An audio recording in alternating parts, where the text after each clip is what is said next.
Red zone. Ready হচ্ছে। Hello everyone, আমি অপর্ণা। তো আজকের এই ব্লগটা হচ্ছে কালী পূজার ব্লগ। মানে কালী পূজার রাত্রেবেলা আমরা কি করেছি, কখন পূজা হলো সেগুলি আমি তোমাদেরকে দেখাবো। তো আমরা সকালে গেছিলাম ভাষাকালী ঠাকুর দেখতে, তারপর এসে আমরা রেডি হতে স্টার্ট করে দিয়েছি। আর এটা হচ্ছে আমি, দিদি আর আমি শিলিগুড়ি থেকে ডিসাইড করে গেছিলাম যে আমরা কালী পূজার দিন রাত্রেবেলা শাড়ি পরবো।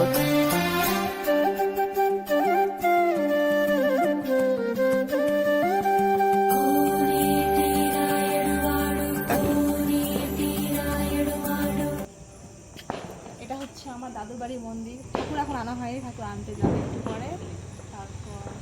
তারপর রাত্রিবেলা পূজা হবে এখানটায়। এখন আমরা অন্যান্য ঠাকুর দেখতে যাবো যেগুলো আশেপাশে উঠেছে। সব বাজি ফাটানো স্টার্ট হয়ে গেছে। আমার দুই ভাই মিলে এখন চরকি ফাটাচ্ছে যা বলবে তা।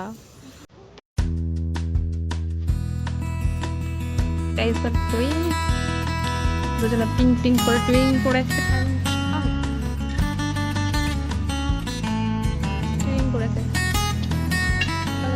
হচ্ছে যে কুয়াশা পড়ছে কিন্তু একটু গরম নেই, সরি একটু ঠান্ডা নেই। ঠান্ডার কোনো নাম নিশানা নেই। এই প্রচণ্ড গরম, সকাল থেকে প্রচণ্ড গরম লাগছিল। আমরা সকালবেলা একটা ঠাকুরের কাছে গেছিলাম, তো ওটা প্রচণ্ড গরম, মানে ভিতরে ঢুকেছি এত গরম, পুরো মেকআপ নষ্ট হয়ে গেছে আমাদের।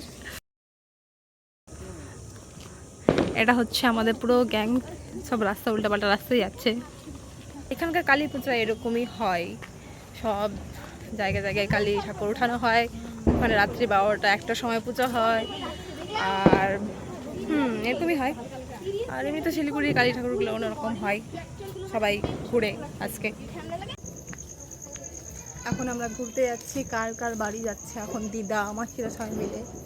আর আমাকে প্রচুর ভয় লাগছে গাইস, কেন এখানে অনেক জঙ্গল। অনেকদিন পর এসছি আমরা, ওই জন্য। बस ভিউ দেখুন, नजारा देखो, रेड हो गया है भाई, লাল হয়ে গেছে পুরো একেবারে, পুরো লাল হয়ে গেছে একেবারে জায়গাটা। Red zone. সত্যি বলতে আমার এখানটায় যেতে ভয় লাগছিল, সেজন্য আমি যাইনি। পুরো রাস্তা লাল হয়েছিল। সবাই ইগনোর করে চলে যাবে এখনই। ইগনোর, সবাই ইগনোর করবে। দেখো মা ইগনোর করে দিল, এরা দুটো পাত্তা দেয় আমাকে, বাকি সবাই ইগনোর করে। দিদাও পাত্তা দেয় আমাকে, আমার দিদা, নানি, মায়ের মা, সব গেস্টের বাড়িতে ঢুকছে। দিদা দাদুও গ্রামের বাড়িতে থাকে না, আর আমাদেরও সেরকমটা এখন যাওয়া হয় না। তো আশেপাশে যেগুলো একটু রিলেটিভের বাড়ি ছিল তাদের বাড়িতে একটু দেখা করে নিলাম। আমার লুকটা একটু পুরনো লাগছে, ওল্ড স্টাইল। কেয়ার কর সকতে হ্যাঁ।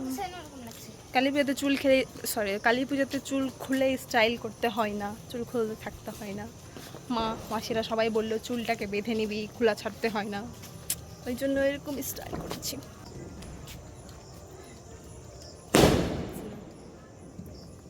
আমরা কাছে ঘুরে আসলাম, মানে বাড়ির আশেপাশে ঘুরালো, তারপরে বলছে আর যেতে হবে না। বাট আমরা রাজি না। এত সুন্দর করে সেজেছি, একটু বাইরে না ঘুরলে হয়? হ্যাঁ আর কি, ভাই বোনগুলোকেও বলে দিলাম যে এখানে আশেপাশে ভালো ভালো কালী ঠাকুর ওঠে, এই বলে মাসিকে পটিয়ে এখন আমরা যে বেরিয়ে গেছি।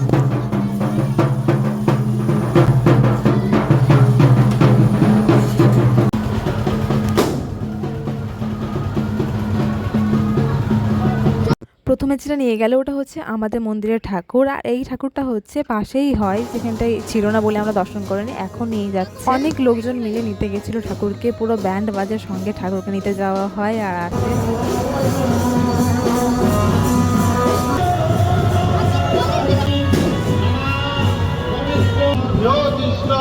ভগবতে সূর্য দেব।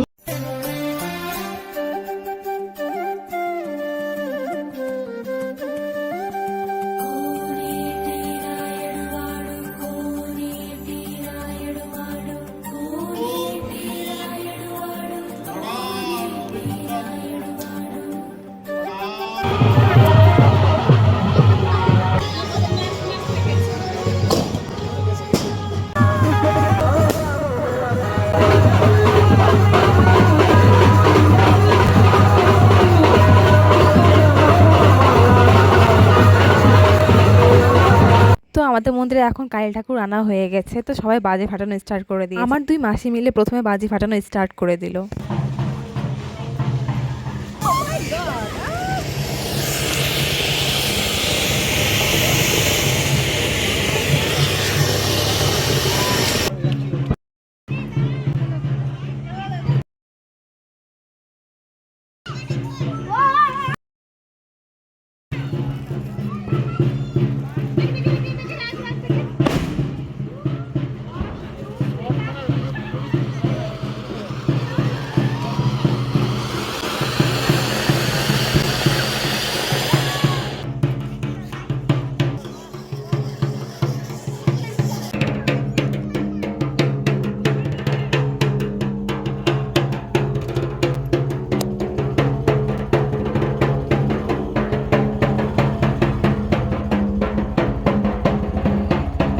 ওটা চালা 1 2 3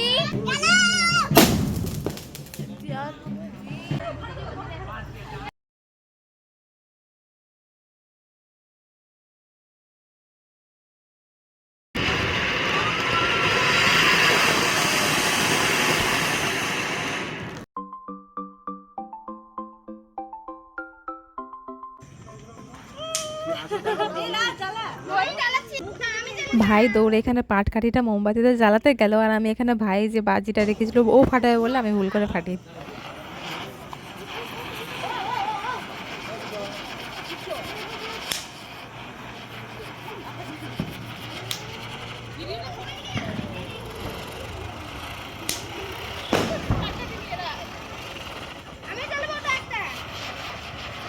বাসে মনে হচ্ছে।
আমাদের এই আগুনের কাছে যেতে ভয় লাগছে যে কখন ফেটে না যায়। আর এটা হচ্ছে আমার মামার ছেলে, মানে এত সাহস, ও পারলে ওই জ্বলন্ত বাজিটাকে ধরে হাতে উঠিয়ে নিয়ে খেলবে ও।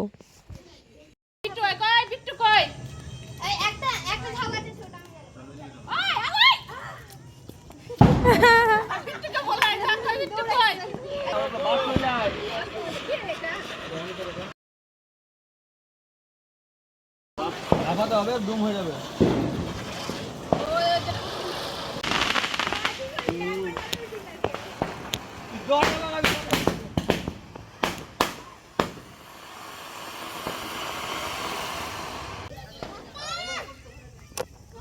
আর এটা হচ্ছে আমাদের মন্দিরের মা কালী, দেখতে অনেক সুন্দর লাগে। এখন পূজা স্টার্ট হয়নি, পূজা স্টার্ট হবে, সেই জন্য সব কিছু প্রিপারেশন করা হচ্ছে, সব জিনিসপত্র নিয়ে আসা হচ্ছে এখন।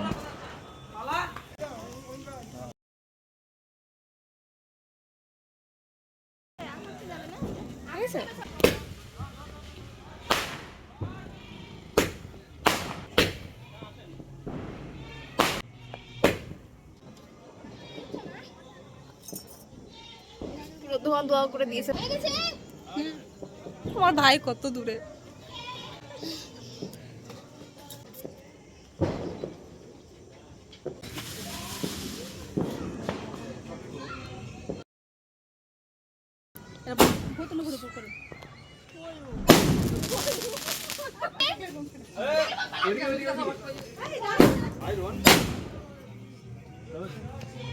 এদিকে সব মামা মেশো ভাই বাজি ফাটাচ্ছে, আর এদিকে সবাই আমরা।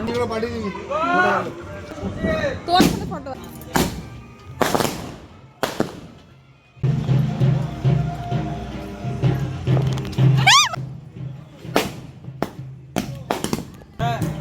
हम चलाएगा।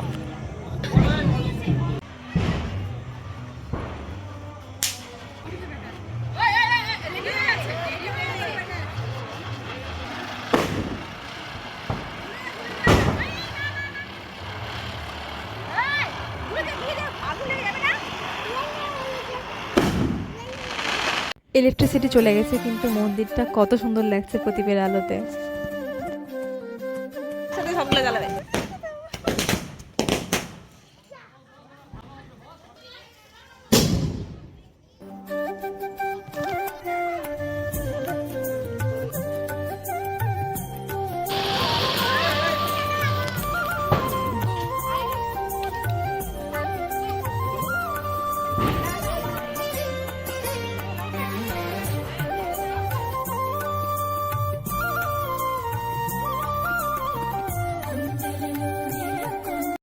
পূজা এখন স্টার্ট হবে, সেজন্য দিদা মামি মাসি সবাই মিলে এখন ভোগ নিতে এসছে, আর ভোগ নিয়ে এখন মন্দিরে যাবে।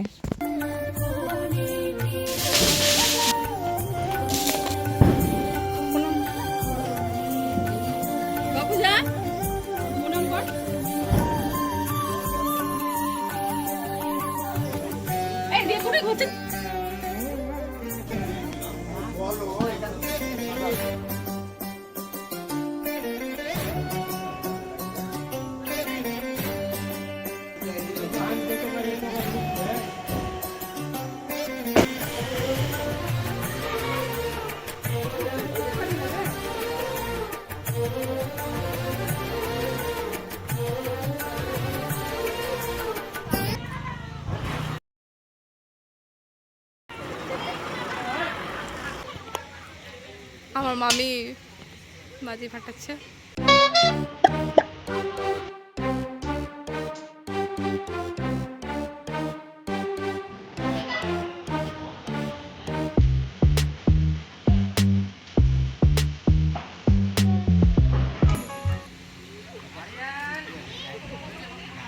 এখন পূজা স্টার্ট হবে।